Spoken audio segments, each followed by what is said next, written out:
Hey guys, and welcome. Welcome again to another episode of The Seaman Vlogger.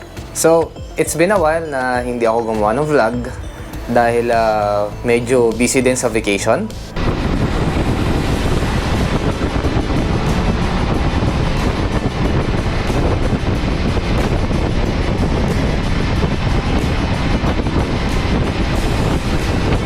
Oo nga yan.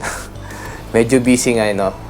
Busy sa pagmumotor. So anyway, kung meron tayong mga mahilig dyan sa motor, especially sa big bike, pwede kayong mag-subscribe sa aking motovlog channel. Ang pangalan niya po ay Tano Rider. Okay guys, so let's back to the topic or our main topic para sa vlog na ito. Pero bago ang lahat, mag-disclaimer muna tayo. So, disclaimer muna guys itong content ko na to ay walang kinalaman or walang connect sa nangyaring incident sa mooring operation na yun nga, na pitikan ng mooring rope. Yan, so hindi po to kasama sa investigasyon. Usually, tingin ko matagal na rin tong incident na to. Medyo slow pace lang ako dahil nag-scroll lang ako ng Facebook ko. Then, nakita ko siya. And gumawa ko ng vlog para sa mga baguhan ay maging aware sa nangyayari pag mooring operation para hindi na maulit ang ganitong insidente.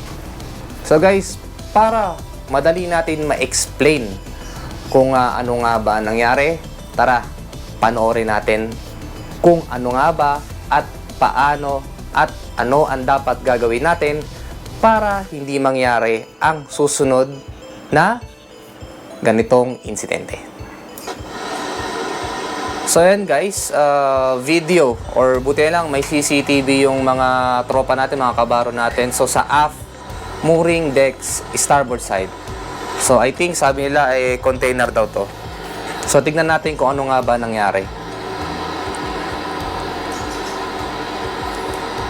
So meron dun na tao, yung nakaupo na yon, itong tao na to, yan. Tapos meron din isang tao dito, I think ito ay isang lookout para sa tali. So ngayon inaarya nila yan. Tapos I think dito sa part na to, ito ay yan ang pumipick up. Tapos yung tao na yun, siya yung nakabantay dyan para dun sa pag-break ng mooring wing. So ayan, binibira na siya, di ba?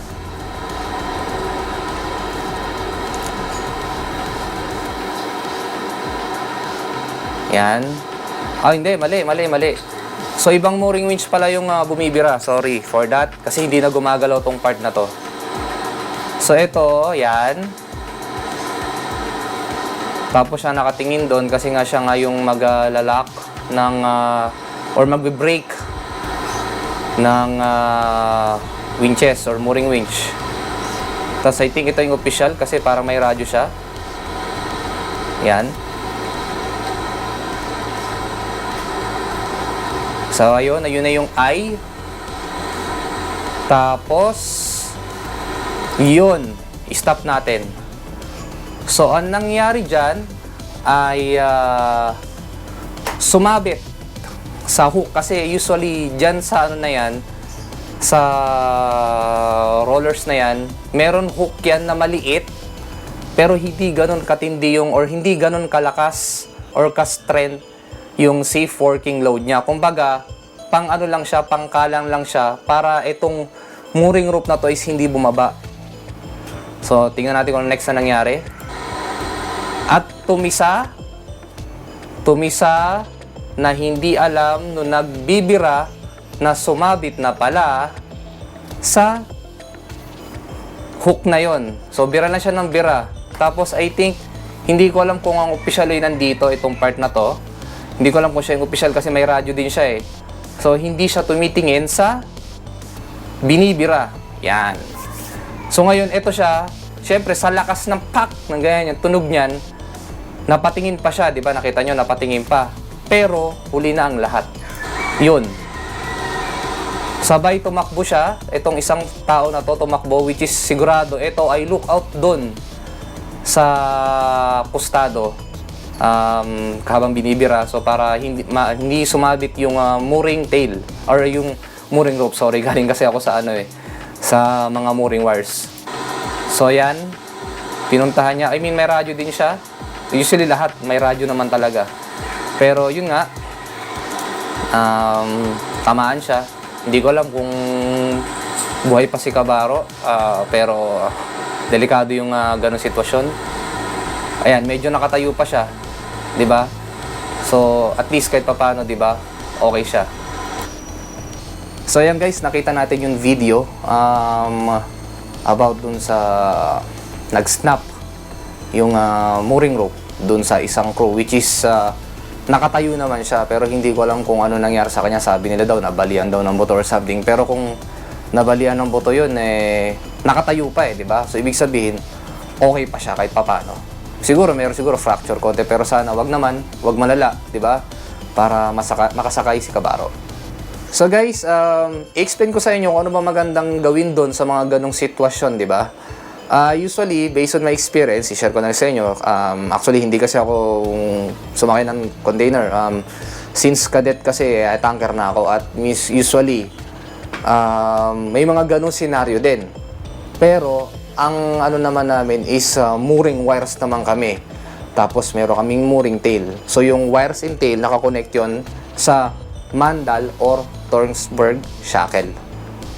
So, bali ganito dapat ang gagawin, or usually ganito ang ginagawa namin pag mooring operation.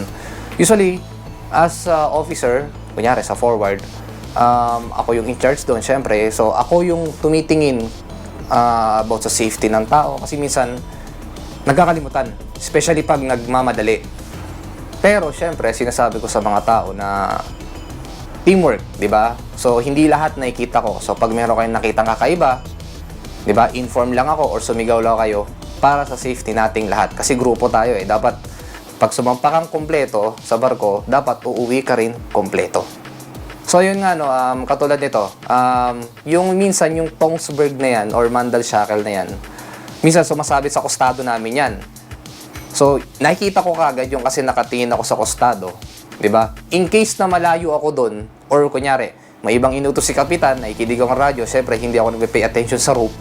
Meron akong isa or dalawa OS or AB na nakaabang din doon sa mga tinitignan ko para, di ba, the more the merrier. Para kung hindi ko makita yon, kunyari, ang nakakita yung OS or AB na sumabit, di ba, para ma-prevent yung pagtisado. Yung katulad na nakita nyo, di ba, nagtisado tas nag-snap. Para ma-prevent yung ganun, sumisigaw kagad yung nakakita na, throw, stop.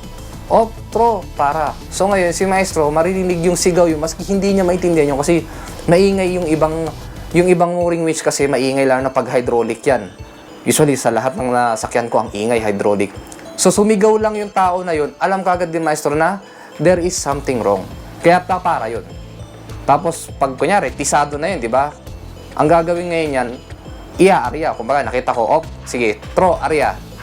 Para lang mag-loose, tapos makuha nila yung kumalang na Tornsberg. Tas hindi pa natatapos yan. Meron din ganun kaming instances sa mga rollers na yan. So, ang ginagawa namin dyan, pag once na malapit na siya, or sabihin natin isang dipa sa rollers na yung hook na yun, yung nakita nyo, yung sa video na yun, yung hook yung bumigay dun na sumapit dun sa eye ng mooring tail. Ang ginagawa na namin yan, or pinapagawa ko, pinapatanggal ko na. Kasi hindi na kailangan Diba? Kasi nababa na ng deck. So, ibig sabihin, okay lang na makaladkad siya dyan. Diba? Kasi usually, mas matinding kumalang yung Tornsberg or yung Mandal shackle doon sa mga ganong hook. Talagang basag talaga yun. Then, hindi pa rin natatapos ang problema namin dyan. May mga ibang tankers kasi na mabeam. Yan. Pag mabeam yan, talagang meron talagang isang nakaalalay dyan na tao na meron din siyang hook na kada bago magpas yung shackle sa beam, inaangat niya. Nung time ng OS ako nun, ang ginagawa ko nun, wala akong hook. Ang ginagawa ko, halimbawa, di ba, nakaganyan yung mandal or shackle, tas ito yung beam. So, ibig sabihin, kakalang siya, di ba? So, ang ginagawa ko, malayo pa lang, kinakamada ko na yung shackle, ang ginagawa ko, dito ko mahawak, tineturn kong ganon. So, para pag ganyan, i-slide lang siya. So, aalalayan ko siya hanggang makarating dun sa drum. So, yun yung style ko dati nung OS ako. Which is, yan din ang tinuturo ko sa mga tao ko. Pero usually nga, ang gusto nila kasi hook. Kasi parang hinihila-hila lang nila. Ayaw nila kasing i-guide all throughout. Kasi usually nakayuko ka, masakit sa likod. So, yun nga, nasabi ko, para ma-prevent yung ganong sakuna. Diba? Teamwork. Dapat, kung hindi ko makita, dapat makita ng iba. Kung hindi ko makita, hindi rin makita ng iba, makikita rin ni bossing yun. So, ganun ang lagi kong sinasabi bago kami mag-mooring operation na dapat active lahat, di ba? Kung anong makita, sabihin kagad. Kasi pag wasa napitikan tayo niyan, di ba? Yan tinatawag na painless. Hindi kang makakasigaw, di ba? Meron pa nga nangyari nun yung kadete ako.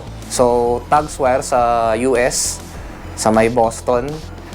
Ang nangyari nun, so syempre, naka-tugboat, nakalagay yung eye, or naka-made fast na siya. Ayan yun, pagbira niya, usually, sa port side namin nilagay Port side, ang tugboat, kasi starboard side, along side. So, nakatambay kami sa starboard side, malayo, di ba? Kasi syempre, pag nasira yan, wire pa yun. Ayun, meron kaming biglang narinig na kablag, di ba? So, yung pagkakablag na yun, ayun na yun. Yun na yung nangyari, naputol yung wire. So, buti na lang walang tao doon. Kasi kung may tao doon, hindi sasantuhin ng tags wire yun. So, guys, nandito na rin naman tayo sa topic na to, di ba? I-explain ko na rin sa inyo kung ano ba yung snapback zone. Inulit ko para nabulol ako. Snapback zone on board. So, basahin muna natin siya. A snapback is a sudden recoil of a mooring lines as a result of its failure under tension. A snapback zone on a mooring deck is the space where it is anticipated at the failed mooring line could recoil with great velocity, possibly resulting in injury or even death, or crew present within this zone. What causes a mooring line to snap back when it's parked? When proper safety protocols are not followed, too much strain can be placed on the mooring lines, cause them to break suddenly with violent force. The sudden release of energy causes the two ends of the line to widely recoil or snap back with a high speed. Ang magandang example nito ng snapback zone ay halimbawa, yung goma, di ba? Sisipin mo yung goma, i-stretch mo ganyan. Stretch mo hanggang mapatid. So, yun ang example ng snapback zone. Ngayon sa barko, for mandatory na yan. So, lahat ng barko meron ganyan. Meron mga pintura yung mga snapback zone areas para meron kang idea kung sakali nagbumuring operation, hindi ka doon magi-stay. Kasi usually yung iba, di ba? Hindi alam kung bagano life kasi yun, di ba? At least mape-prevent natin yung accident. So, ano ba ang itsura ng mga snapback zone na pinturado? So, parang ganito yon. So, yan guys, kung makikita nyo yung mga orange na yan, yan ang example na mga pintura namin sa barko para sa snapback zone. Diba? Katulad sa headline, ayan. Diba? Or dito sa may mooring winch, yan. Diba? So, nakita nyo, diba, yung sa mooring winch, yan. Yun yung nangyari dun kanina sa may video na nag-snap. Diba? Ito, nasa ano pa to? Nasa tambor pa to. Ay, hindi. Nasa split drum itong kind of mooring winch na to. So, yan guys kaya para sa mga baguhan, kung sakali mag-onboard kayo, pag may nakita kayong mga pinturang ganyan sa mooring, mapaproa, mapapuwa pa, or sa may bandang spring mooring station nyo, huwag kayong abak dyan pag mooring station na, kasi sigurado sisitahin kayo ng ng official yun na snapback zone yan. So ayan guys, tapos na po ang aking vlog about dun sa insidente na napitikan ng mooring rope. So I hope sana okay siya ngayon, di ba? Walang fracture para, di ba, tuloy-tuloy ang sakay. So guys, so bago natin tapusin ang vlog na ito, ipakita muna natin ang mga shoutout. So, ito po sila.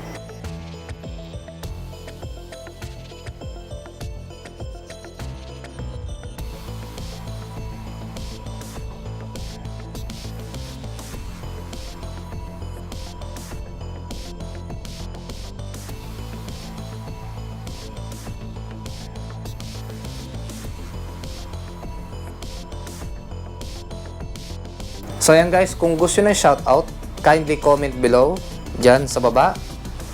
Tapos pag gagawa ko ng vlog, ipapakita po natin yan. So ayan guys, thank you very much. Tapos na po ang ating vlog. See you on my next vlog.